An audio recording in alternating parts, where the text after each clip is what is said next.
Assalamu alaikum, I'm Aisha and you're watching Samaa News. Here are today's headlines. US President Donald Trump has claimed that Iran is desperate to make a deal to end nearly 4 weeks of fighting, contradicting the Iranian foreign minister who said his country was reviewing a US proposal but had no intention of holding talks to wind down the conflict. Iranian Foreign Minister Abbas Araghchi said while there had been no dialogue or negotiation with the US, various messages had been exchanged through intermediaries. Araghchi said in an interview that messages being conveyed through friendly countries and Tehran responding by stating its positions is not called negotiation or dialogue. Trump later said Iranian leaders are negotiating and they want to make a deal so badly, but they're afraid to say it because they will be killed by their own people. Moreover, Iran has told intermediaries that Lebanon must be included in any ceasefire agreement with the United States and Israel, linking an end of the war to a halt to Israel's offensive against Hezbollah. Iran's press TV cited an Iranian official saying Tehran wanted any deal with the United States to secure an end to the war, both on Iran and other resistance groups in the region. 6 regional sources familiar with Iran's position said Tehran had informed mediators as early as mid-March that it sought a deal that would also stop Israel's attacks on Lebanese armed group Hezbollah. Iran's parliament speaker Mohammad Bakr Kalibaf has said that enemies are preparing to occupy one of Iran's islands with the support of a regional country. In a social media post, the speaker warned that any such move would trigger continuous and relentless attacks on the vital infrastructure of that regional state. Kalibaf also said that Iranian forces are closely monitoring all developments.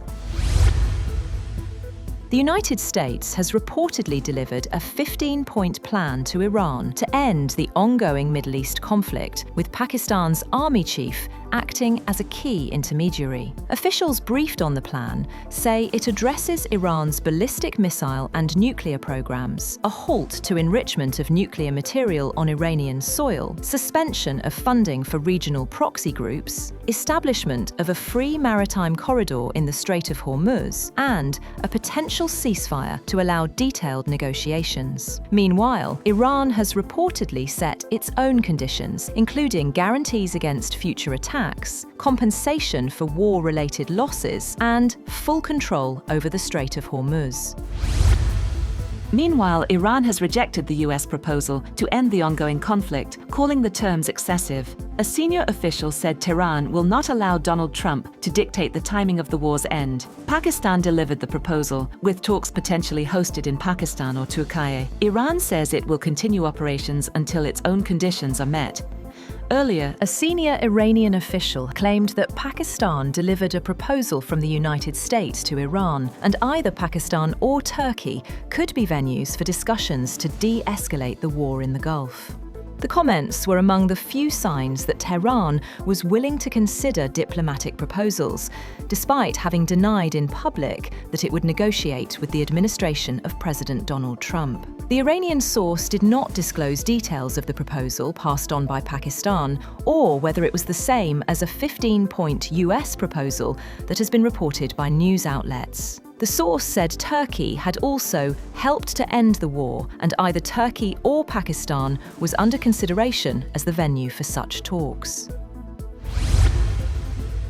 The White House says President Trump is ready to escalate military action against Iran if it does not comply with US demands. Spokesperson Caroline Leavitt told a briefing that President Trump doesn't bluff and could unleash hell if Tehran refuses to abandon its nuclear ambitions. She also said the US campaign is ahead of schedule, but added that Washington is still open to talks. The White House also warned Iran against further miscalculation.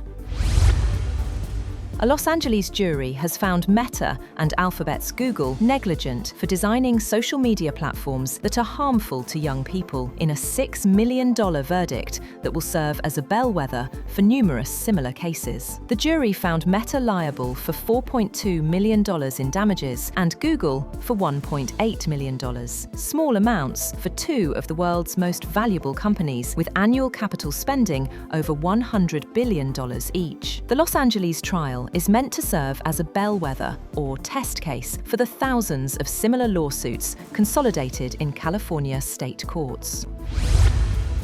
That's all for now. For more updates, visit www.samaa.tv. Thank you for watching Samaa News.